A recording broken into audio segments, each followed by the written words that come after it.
दिवाळी हा प्रकाशाचा आणि संस्कृतीचा उत्सव.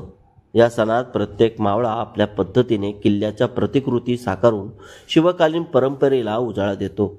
त्याच परंपरेत नेरळमध्ये उड्डाण एव्हेन्यू सोसायटीत यंदा पद्मदुर्गी किल्ल्याची भव्य आणि आकर्षक प्रतिकृती उभारण्यात आली आहे.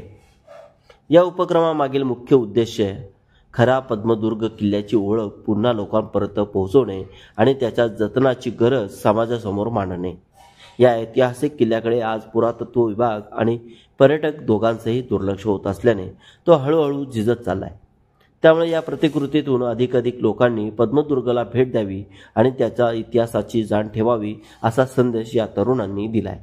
हा उपक्रम भावेश विजय मोरे, प्रतीश भोसले, विघ्नेश भोसले, विकास शर्मा आणि रौनक गुप्ता या तरुणांनी एकत्र येऊन साकारलाय.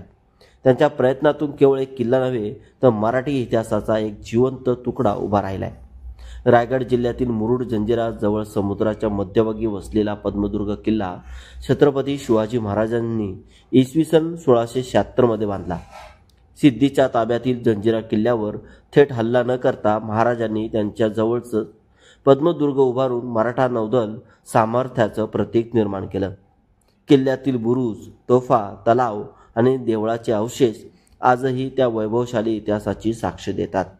समुद्राच्या मध्यभागी असल्यामुळे किल्ल्यापर्यंत पोहोचणे जरी अवघड असले तरी त्याची भव्यता आणि रणनीतिक महत्त्व अजूनही तितकीच प्रभावी आहे.